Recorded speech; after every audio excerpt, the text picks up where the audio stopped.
Assalamualaikum warahmatullahi wabarakatuh. Sedulur perikanan semuanya di Kabupaten Magelang, Keduraya dan Jogja dan sekitarnya. Perkenalkan, kami dari Berkah Satu Mina yang berdomisili di Kabupaten Magelang. Kami bergerak di usaha perikanan dari mulai pembesaran ikan, kemudian pembenihan ikan, keagenan pakan sampai dengan pengolahan ikan.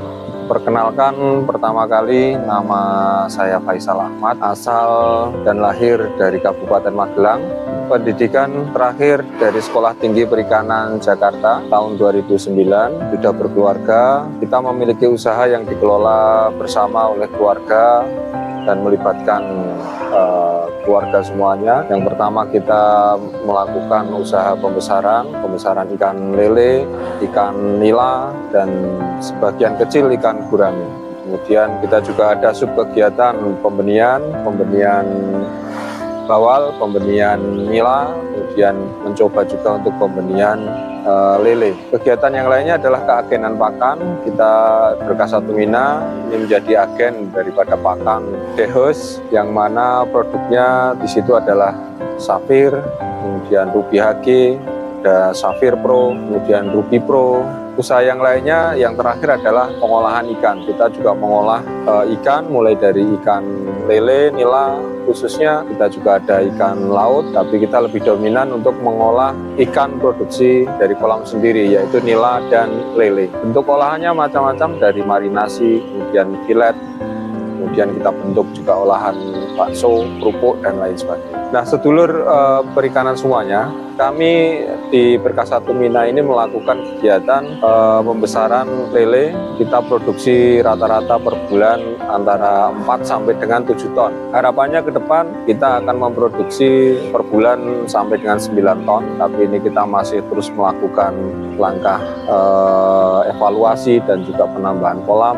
Dan yang terpenting adalah terus-menerus melakukan inovasi untuk melakukan efisiensi di dalam produksi pembesaran lele. Pembesaran lele yang kami lakukan ini berada di Kabupaten Magelang, di Desa Parimono. Kolam yang kita gunakan untuk pembesaran lele terdiri dari kolam semi beton, kita juga ada kolam tanah, kita ada juga kolam terpal. Produksi per kolam tergantung daripada ukuran kolam. Ukuran kolam kita ada yang 60 meter persegi dengan produksi berkisar antara 1 sampai dengan 1,2 ton dalam satu periode. Kemudian kita juga ada kolam tanah dengan produksi rata-rata antara 2 sampai dengan 4 kintal per kolam, dan juga kolam terpal dengan diameter 3. Total rata-rata produksi adalah sekitar 4 sampai dengan 7 ton saat ini. Suplai untuk kebutuhan air, kita ada 3 sumur yang kita sedot dengan pompa, kemudian kita alirkan ke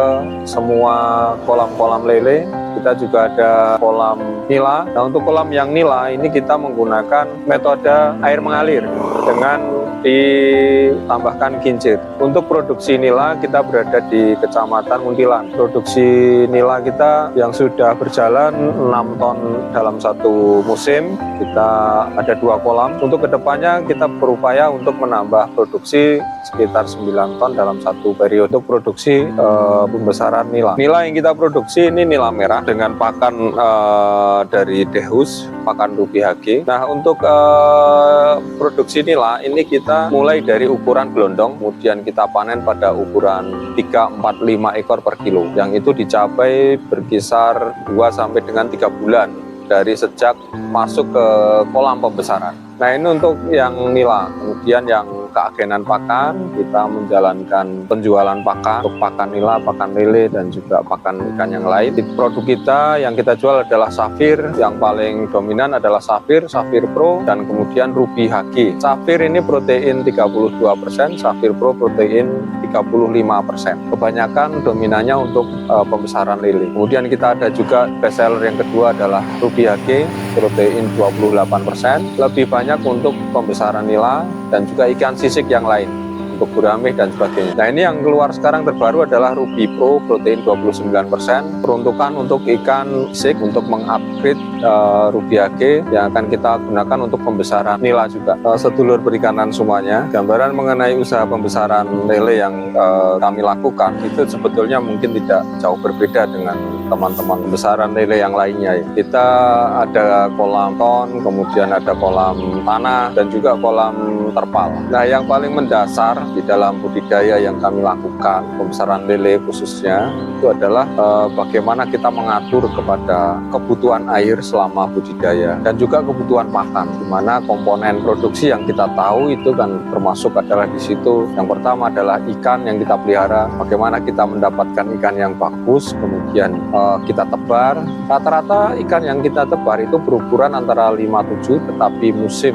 di mulai April 2024 kita dominan tebar di ukuran 79, tetapi kita mencoba juga di mulai ukuran 46, 68, 79. Harapannya dengan ukuran 57 sampai 79 itu akan mendapatkan SR yang lebih bagus. Jadi komponen produksi yang kita kelola di situ adalah satu, sumber ikan atau bibit, kemudian yang kedua yaitu sumber air dan bagaimana mengelola kualitas air, yang kedua bagaimana kita mengelola sumber air sebelum masuk ke tim pembesaran, dan juga bagaimana kita mengelola kualitas air selama proses budidaya berlangsung. Nah, air ini sangat penting sekali menurut kami, bagaimana kuantitas maupun kualitasnya. Jika itu tidak bisa tercapai, maka akan sangat berpengaruh sekali terhadap kapasitas produksi yang kami jalankan. Di mana itu terasa sekali ketika musim kemarau maupun musim hujan akan berbeda jumlah produksi yang kami lakukan karena faktor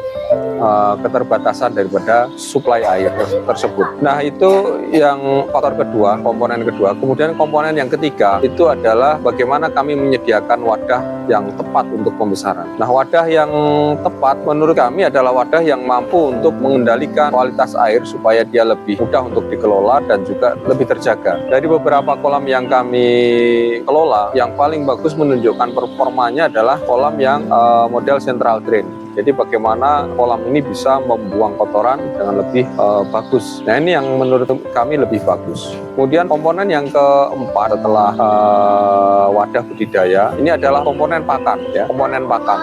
Di mana pakan ini kami hitung menghabiskan sekitar 75% dari total kebutuhan operasional budidaya. Nah, kegagalan di dalam mengelola komponen pakan ini tentu akan sangat berpengaruh terhadap keseluruhan daripada biaya produksi selama budidaya. Pakan yang kami gunakan dalam pembesaran lele ini menggunakan pakan pabrikan. Kita menggunakan seri Safir, kemudian Safir Pro. Untuk awalan atau starternya kita menggunakan pakan Onyx. Onyx ini protein 34%, yang butirannya lebih halus, kecil, cocok untuk ikan berukuran 57, 68, maupun setat 79. Kemudian kita lanjut menggunakan Safir 2, protein 32%. Kemudian kita juga menggunakan Safir Pro, protein 35%. Nah, dari selama kami lakukan budidaya pembesaran lele ini dengan pakan tersebut, kami rasa pakan tersebut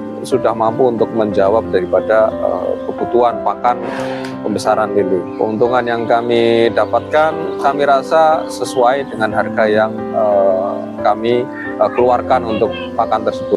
Pakan yang kami gunakan untuk pembesaran lele selama proses budidaya yang kami lakukan, jika kita rata-rata kalkulasi, biaya pakan berkisar antara 12.000 sampai dengan 13.000 rupiah per kilo. Itu untuk biaya pakan. Kemudian dari biaya pakan itu masih ditambah dengan biaya pengadaan benih dan juga biaya yang lain, termasuk di situ ada listrik dan tenaga kerja. Sehingga kalau kita kalkulasi rata-rata untuk biaya produksi lele 1 kilo pembesaran lele di kami sekitar antara 13.000 sampai dengan 16.000 rupiah per kilo. Capaian ini tentu tidak selamanya di kisaran angka itu, ya. Bisa juga kalau kita sedang mengalami trouble, biaya produksi bisa di atas 16.000. Tapi kita berupaya untuk tetap berada di kisaran HPP atau biaya produksi di 13 sampai dengan Rp16.000 dengan cara mengelola komponen-komponen yang kita sebutkan tadi,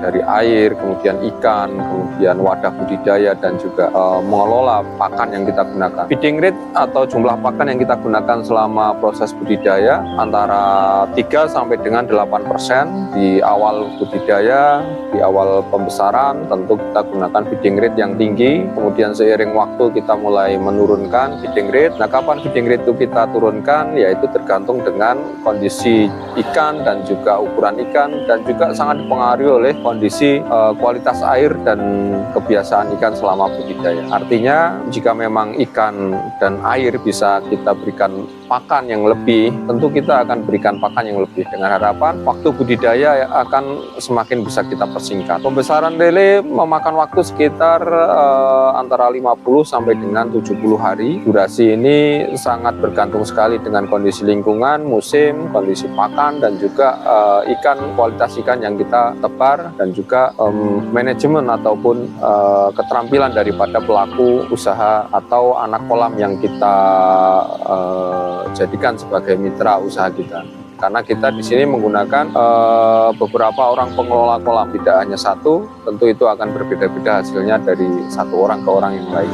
Kemudian pembesaran nila yang kami lakukan menggunakan pakan Rubiah G. Pakan Rubiah G ini kami rasa sudah cukup untuk menjawab kebutuhan dari nutrisi ikan nila dengan kinerja terakhir di budidaya pembesaran nila. Ini satu sak Rubiah G bisa menghasilkan sekitar 23 kilo dari ukuran gelondong isi 50 ekor per kilo. Ini yang panenan kita terakhir dari sistem mengalir maupun dengan sistem air tergenang dengan aerator. Untuk pembesaran nila di tempat kami, HPP atau biaya produksi berkisar antara 19.000 sampai dengan 20.000 per kilo, dengan harga jual berkisar antara 25 sampai dengan 27 per kilo. 27 per kilo ini harga di atas mobil. Kita tangkapkan, kemudian kita timbang, dan pembeli atau pedagang tinggal menunggu dan sudah berada di atas mobil dengan harga 27.000 per kilo. Produksi kita masih di nila merah karena memang konsumsi pasar di tempat kami ini nila merah, sangat jarang sekali nila hitam. Terima kasih sedulur perikanan semuanya. Untuk situasi pasar perikanan khususnya di saat ini, jika saya sebagai pelaku usaha perikanan ditanya, ya situasi pasar kita dari dulu ya begini saja. Artinya ya kita berupaya untuk menyesuaikan dengan kondisi pasar. Bagaimana penjualannya, bagaimana tingkat permintaan dari konsumen, naik turun, saya kira tidak ada yang berubah ya. Artinya kita sebagai pelaku usaha perikanan ini yang akan menyesuaikan diri dengan kondisi pasar yang ada. Kemudian bagaimana peluang usaha perikanan pada saat ini? Saya kira peluang itu akan selalu ada selama permintaan dari konsumen atau masyarakat ini ada tentang produk perikanan yang kita lakukan, ya tentu di situ ada peluang pasar yang bisa kita lakukan. Jika melihat pada tingkat kebutuhan konsumen dan ketersediaan barang atau produksi yang ada, tentu akan ada dinamika di mana kadang barang suplainya berlebih, kemudian permintaan masyarakat yang berkurang, dan juga sebaliknya. Nah, ini tentu dari kami para pelaku usaha perikanan ya berupaya akan menyesuaikan dengan kondisi pasar yang ada. Jika memang kita rasa peluang pasar ke depan sepi, ya kita akan mengurangi produksi. Jika peluangnya besar, ya kita akan meningkatkan produksi. Tetapi yang pasti kita punya pasar yang sudah berjalan, ya kita akan tetap suplai. Berapa yang menjadi langganan kita, ya itulah yang akan menjadi produksi tetap kita. Harapan apa yang ingin diraih dari usaha perikanan ini? Tentu harapannya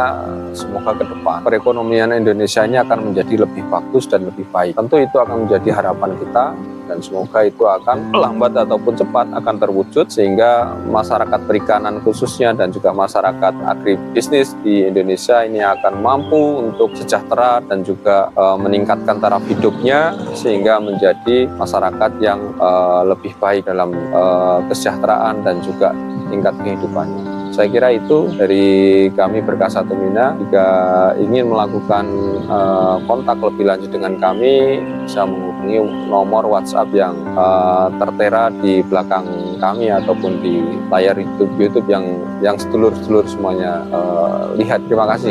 Wassalamualaikum warahmatullahi wabarakatuh.